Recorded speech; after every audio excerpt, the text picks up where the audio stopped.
الرحمن الرحیم۔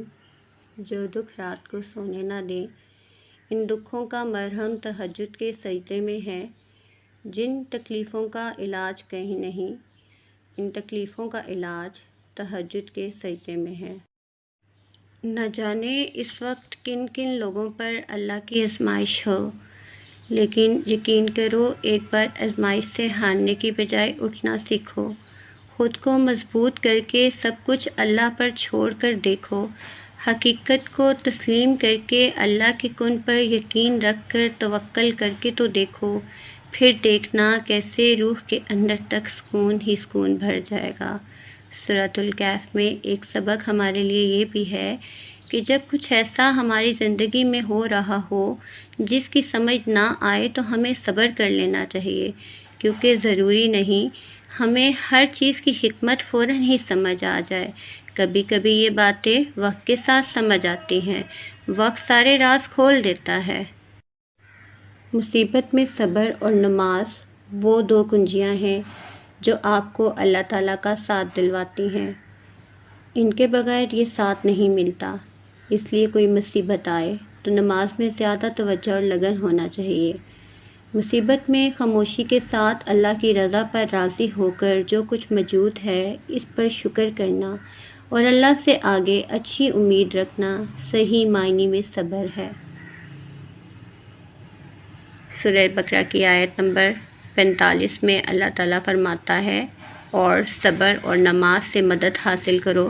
تو دیکھو جب کوئی ایسی آزمائش آ جائے کہ کوئی راستہ نظر نہ آ رہا ہو، آپ کو حق پر ہوتے ہوئے بھی مشکلات کا سامنا کرنا پڑے، تو ایسے میں اپنا اللہ پر یقین اور پختہ کر لینا، فوراً اٹھنا، وضو کرنا، خشوع کے ساتھ نماز ادا کرنا اور اللہ سے مدد مانگنا کہ اللہ آپ تو جانتے ہیں میں سب کچھ چھوڑ کر صرف آپ کے لیے یہاں تک آیا ہوں، اب مجھے ثابت قدم رکھنا، مجھے اپنے نفس کے حوالے نہ کرنا، مجھے شیطان کے وسوسوں سے بچا لینا، میں ماضی کے گناہ میں پھر نہیں پڑنا چاہتا۔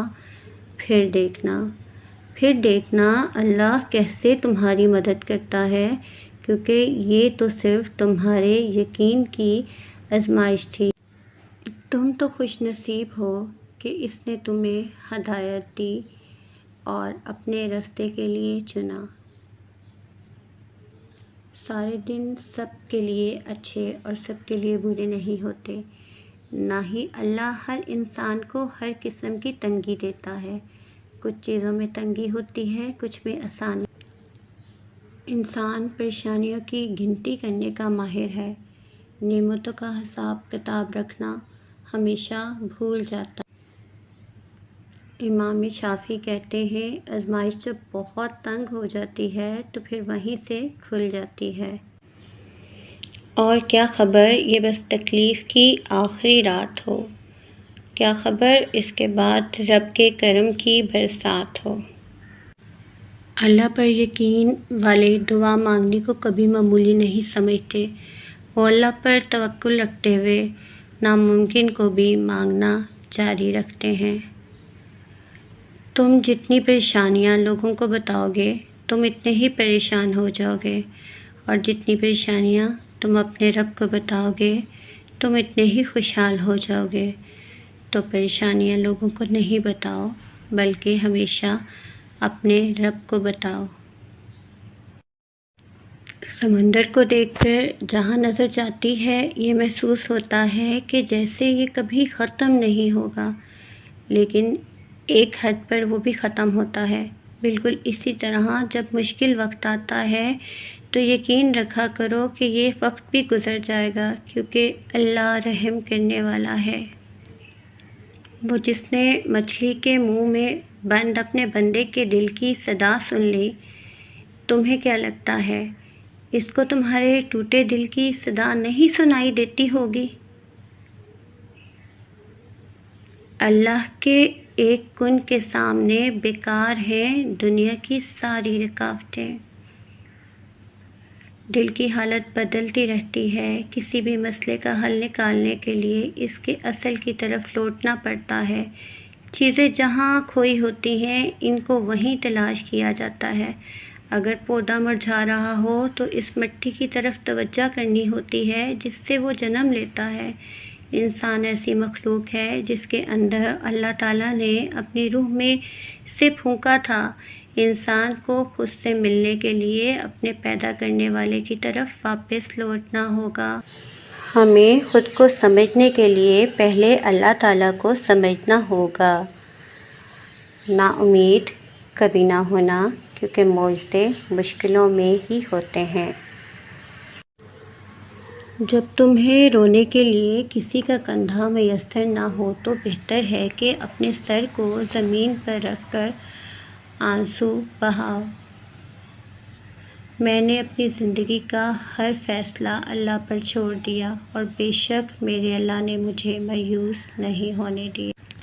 سورہ یوسف ہمیں سکھاتی ہے کہ اللہ پاک تمہیں جتنا آزمائے، کسی جائز مراد یا کسی کے انتظار کے لیے جو کتنا طویل کیوں نہ ہو، لیکن اپنے وقت پر مراد پوری ہو جاتی ہے، اور کسی کا انتظار بھی اپنے وقت پر ختم ہو جاتا ہے۔ بس انسان میں صبر ہونا ضروری ہے۔ وہ رب جو سب کائنات کو چلا رہا ہے، اس کے ایک کن سے ہر چیز ممکن ہو جاتی ہے۔ سورج ڈھل کر چاند اور تارے آتے ہیں، ایک موسم سے دوسرے موسم تبدیل ہو جاتے ہیں، نئے پھول و پھل آتے ہیں۔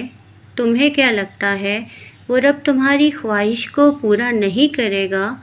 ضرور کرے گا، ضرور کرے گا، دیکھ لینا۔ ممکن ہے کہ جو تم مانگ رہے ہو، ممکن ہے کہ جو تم مانگ رہے ہو لکھا گیا ہو، اسے ہی تمہارا مقدر لکھا گیا، ملنے کا وقت تمہارے سوچے ہوئے وقت سے مختلف ہو۔ اکثر پریشانیوں سے تنگ آ کر ہم نماز پڑھنا چھوڑ دیتے ہیں، دعا ترک کر دیتے ہیں کہ اللہ سنتا ہی نہیں۔ کچھ لوگ بالکل خاموش ہو جاتے ہیں۔ تعلق کیسا بھی ہو قائم رہنا چاہیے۔ کسی سے پوچھا کہ کیا اللہ سے شکوے شکایت جائز ہیں؟ جواب دیا کہ ہاں کر لو، لیکن پھر کسی اور سے نہ کرنا۔ اللہ سے کہہ دیں جو کہنا ہے، جڑ کر رہیں۔ ٹوٹتی تو چیزیں ہیں اور آپ چیز نہیں، آپ مخلوق ہیں، اللہ کی عزیز ترین مخلوق ہیں۔ جب منفی سوچیں دماغ پر حاوی ہونے لگیں اور دل پریشان ہو تو اپنی زبان پر رب کا ذکر جاری رکھیں، استغفار اور درود شریف کی تسبیح کرتے رہیں، آپ کی ہر مشکل آسان ہو جائے گی۔ زندگی کتنی ہی مشکل ادوار سے کیوں نہ گزر رہی ہو اور کتنی ہی آسانیوں کا مرکز کیوں نہ بن چکی ہو، دعا کسی بھی صورت، کسی بھی حالت میں نہیں چھوڑنی چاہیے۔ اپنی کہانی جس کے پاس بھی لے جاؤ گے، نہ کوئی مشورہ دے گا، کوئی تمہیں غلط کہے گا، کوئی تم پر ہنسے گا، کوئی تسلی دے گا، اور پھر سب تمہیں بھول جائیں گے، تمہارا غم بھول جائیں گے، دو باتیں کر کے تمہیں بھول جائیں گے۔ مگر جب اللہ کے پاس اپنی عرضی لے کر جاؤ گے، نہ تو وہ سنے گا، مشورہ نہیں ہدایت دے گا، تمہیں غلط نہیں تمہیں سکون دے گا، تمہیں بھولے گا نہیں ہمیشہ یاد رکھے گا۔ سب بھول جاتے ہیں مگر اللہ یاد رکھتا ہے۔ اپنے اکیلے پن میں اسے یاد کیا کرو اور وہ تمہیں یاد کرے گا۔ جو کنویں سے یوسف علیہ السلام کو مصر کے تخت پر بٹھانے پر قادر ہے، وہ رب تمہارے غموں کو خوشیوں میں بدلنے پر بھی قادر ہے۔ زندگی کبھی کبھی ایسی جگہ پر پہنچا دیتی ہے جہاں نہ آگے امید ہوتی ہے اور نہ پیچھے کوئی راستہ۔ پھر معجزے ہوتے ہیں دعاؤں سے، اور پھر کن فیکن ہو جاتا ہے، اور پھر تقدیر بدل جاتی ہے۔ زندگی میں بہت ایسے موقع آئیں گے جہاں تمہیں وہ حالات سمجھ نہیں آ رہے ہوں گے، مگر تم اللہ پر توکل رکھنا اور دعا جاری رکھنا۔ کبھی کبھی جب تمام دروازے بند نظر آتے ہیں، وہیں سے ہی قبولیت کے دروازے بھی کھلنے ہوتے ہیں جن کا تم نے بھی تصور نہیں کیا ہوتا۔ اللہ کے ہونے کا احساس بہت خاص ہوتا ہے، اور جب یہ محسوس ہوتا ہے تب انسان سب فکریں بھلا دیتا ہے، صبر بھی کر لیتا ہے اور اللہ سے منوا بھی لیتا ہے۔ جزاک اللہ خیر۔